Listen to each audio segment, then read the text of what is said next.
State of Kansas versus Dallas, Kervin Sawyer. Please announce appearances. Peter Hagan from the state, Your Honor.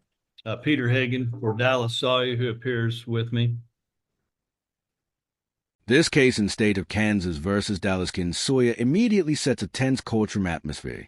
A simple DUI-related charge has now stretched on for nearly a year, and already we see friction between defense and prosecution. Missing evidence, specifically blood test results, is becoming the center of a legal storm. What should be a straightforward discovery process has now turned into a procedural battle that could decide whether this entire case even survives. The question is simple but powerful. How does evidence just go missing in a criminal case? And more importantly, who is responsible when it does? I should make an oral motion, to dismiss this case based upon the time that this case has been going and the lack of blood results. Mr. Regier, your response, and I know this probably isn't your case, but you're on the spot with it today. Yes, Your Honor. This is a case where it is the state's understanding that blood draw reports and KBI lab reports were involved in this matter. I have communicated with my colleagues. It is the state's understanding that counsel for the defense's office communicated with my office back in March, and that at around that same time, both the blood draw results and the KBI lab reports were provided pursuant to standard discovery procedures, and all discovery has been provided in this case. Well, even if that is the case, why in the world, since March, could you not have given him another set? I mean, that to me just seems like a obvious solution to this. Here's where things start getting seriously controversial. The defense attorney is clearly frustrated, repeatedly stating that despite multiple court appearances and direct requests, the critical blood test results have not been received. These results are not minor paperwork. They are central to a DUI case. Without them, the defense argues, they cannot properly challenge the state's evidence. But the prosecution insists the documents were already sent back in March, even claiming email confirmation exists. So now we have a direct contradiction. One side saying we sent it, the other saying we never got it. And here's the real tension. The judge is clearly losing patience. He even questions why simply resending the documents hasn't been done. That alone raises a huge legal expectation. Discovery must be reliable, repeatable, and accessible.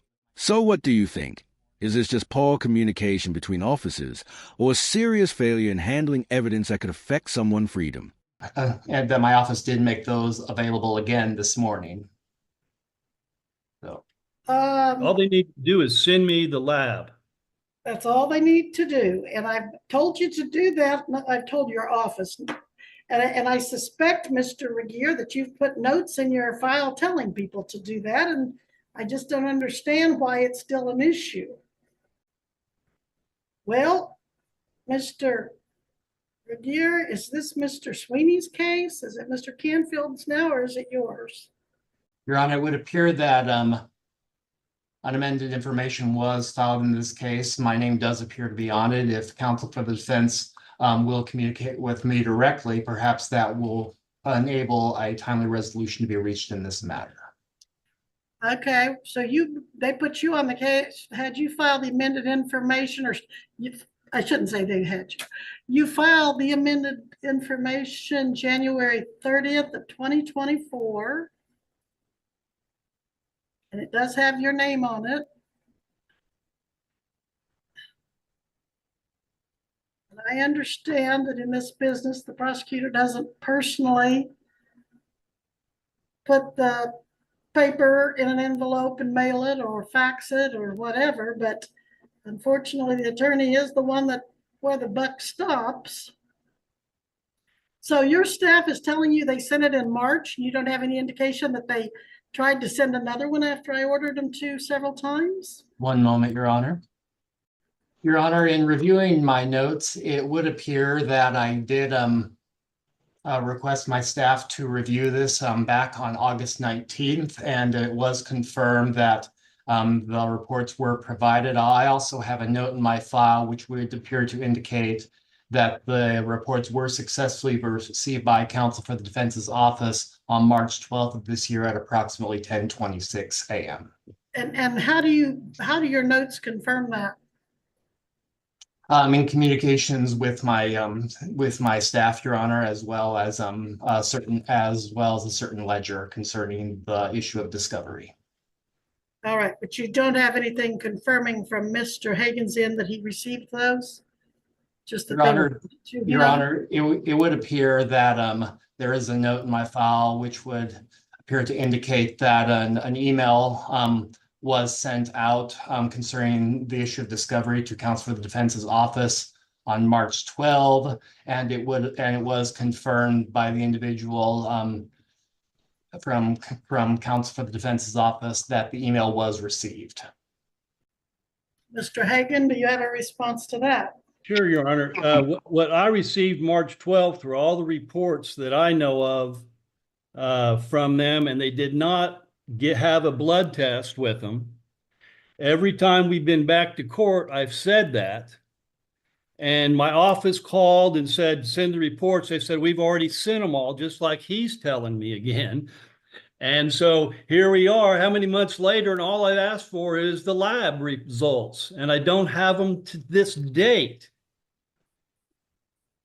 And every time we've been to court, that's all we talked about. He said he would send them that day last time. And the time before. So I'm confused. I am too. I know both attorneys are officers of the court, and you're both very credible, responsible attorneys. And so I'm in a very difficult position, not knowing what to think, because I know that. At this stage, the courtroom shifts from confusion to real judicial frustration. The judge openly states that repeatedly ordering the same discovery request to be fulfilled is totally unacceptable. That is a very strong judicial warning, especially in a criminal case. He emphasizes a core legal principle. The defendant has a constitutional right to see and challenge the evidence against him. Without that, the fairness of the entire trial becomes questionable. The judge even considers dismissal, which shows how serious this procedural breakdown has become. But what makes this moment even more dramatic is the uncertainty. Both attorneys are described as credible, yet the evidence issue persists. That creates a legal gray zone. Is this negligence, miscommunication, or systemic failure? And here's a bigger question for viewers. If key evidence is delayed this long, should the state still be allowed to continue prosecution? Or does that violate the idea of a speedy and fair trial? Email, but left them out. They've been told multiple times, get them there. So it's been about 210 days-ish, approximately, since first appearance in this case. And counsel, why should I not just dismiss it right now? Because I have told the county attorney's office multiple hearings now over the course of months to send him those blood reports. If he's got them, so be it. Send them again. Do you have a good answer on that, Mr. Regier? And I know you're in a tough spot here, but the buck's Your Honor, Your Honor, if that is the court's order, and if the court is prepared to take a brief recess in this matter, I can communicate with my staff regarding this issue immediately. Would you do that, please? I know we've got Certainly. a lot of hearings to cover today, but I know this is a big issue. 0.15 while voting, that's a big issue. So if you would, Mr. Regier, I'll certainly give you time to come up with that. Thank you, Your Honor. And if the court is prepared to go into a recess, it looks like Mr. Patterson is back on this docket. So I'm not sure what the court wants to do as far as that is Well, concerned. do we have another prosecutor? I believe Mr. Canfield is on the Zoom. Okay, I didn't see Mr. Canfield. Yeah, you take your time to figure that out. So, because I want to try to get this figured out today, so we don't just keep coming back for another year. Very good, Your Honor. Thank you. All parties appearing as before. I believe I posed at least a rhetorical question to you, Mr. Regier, as to why I shouldn't dismiss this case based on its history and certain facts. And Mr. Regier, have you a response at this time? Your Honor, again, the state's understanding is that discovery was previously provided in this case. I have had communicated with my office further regarding this matter, and it is the state's understanding that the requested information has been provided to counsel for the defense, and counsel for the defense has confirmed receipt of the same. Okay, Mr. Hagan, you didn't Sure. ask to have it dismissed. You brought up that you could or might or should, but what's your position? Well, my position, Your Honor, is he tells me that they sent this in April. In June 17th at court, you ordered them to provide me the reports. June 17th of this year. Then we were back on August 19th. I still didn't have it. They said they would provide it. They still haven't provided it. And I don't know how he's trying to stand on what he sent me in April or whatever, because, you know, we've been to court several times. He's been ordered to do it. They said they would do it that day. And now he's trying to say, well, we already sent it, so that doesn't count. Under the statute, Your Honor, he has 180 days, and we're past the 180 days. And I don't see any excuse for him not to have provided it to me by now. So I'm requesting that the case be dismissed, Your Honor. Mr. Regier, do you have that document in front of you? I do, Your Honor. Would it not have just taken a couple of seconds for the county attorney's office to fax or email that again to Mr. Hagan? Your Honor, unfortunately, I would need the opportunity to discuss that issue with my colleagues further. I think it's a common sense answer. You know, I could say that, yes, the county attorney sent it in March or April, and that Mr. Hagan just lost it. Worst possible scenario, Mr. Hagan is, you know, I hate to even say or suggest that remote possibility that he's just using that as a stalling technique. But you can't even do that when I keep telling the ordering that the report be sent every 2 months. If you were telling me, yeah, we sent it every 2 months, every time you ordered it, Judge, then Mr. Hagan would kind of start looking suspicious that he either wasn't running a very efficient practice or that he was in the habit of losing things or worser issues. But now this defendant is entitled to a speedy trial. And I don't see that he's been given the speedy trial. And because I have ordered multiple times that that the alcohol and drug evaluation be turned over to the defendant, and it has only been allegedly turned over once back before I ordered it. And Your Honor, Mr. Regier?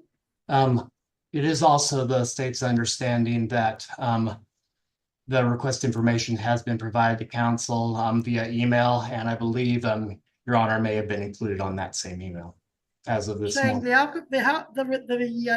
An email of what date? This morning at approximately 9:30. Instead of immediately dismissing the case, the judge makes a balanced but cautious decision. He holds the matter in abeyance, meaning no final ruling is made yet, and sets a future hearing date. This gives the prosecution one last opportunity to ensure all discovery, especially the alcohol and drug evaluation records, is properly delivered. However, the judge's tone makes one thing very clear.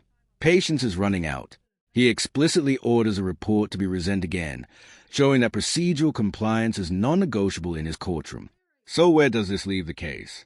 Right now, it hangs in uncertainty, not dismissed, not resolved, but under judicial scrutiny for possible violation of discovery rules and speedy trial concerns. This case highlights a critical legal reality. Even strong charges can collapse if evidence handling fails. White right pointing backhand index, so what do you think? Should the case have been dismissed immediately, or was the judge right to give one final chance? If you found this courtroom breakdown intense and insightful, make sure to like this video, drop your thoughts and comments, and subscribe for more real courtroom drama explained step by step. 1:30 before, well, Mr. Hagan, are you available on 1:30 Wednesdays? Which Wednesday? Well, I don't know which Wednesday. I just want to make sure you didn't have something that kept you tied up every Wednesday. No, I don't have it every Wednesday afternoon. That's Jen, let's see if Jen can squeeze this in for that's review, actually so I a good can- day for me, so. How soon are you wanting it, Judge? Oh, what do you have, about 2 weeks maybe? Would that be workable? I've got a good opening on the 20th of this month. That's fine. How about November 20th at 1:30, Mr. Regier? No objection to that date at this time, Your Honor. All right, so I will meet with you all again, client, Mr. Sawyer as well, on that date and time, November 20th at 1:30 to render a decision on what to do about this. In the meantime, Mr. Regier, what the heck? I'm going to order it again. Send him the report and see if there's any chance that you could talk your staff into getting it to him. I will put a note in the file, Your Honor. All right, and I'm just talking about the alcohol and drug evaluation. That's all. He seems to have everything else. All right, Very good, Your Honor. thank you. Thank you, Your Honor. We'll be in recess.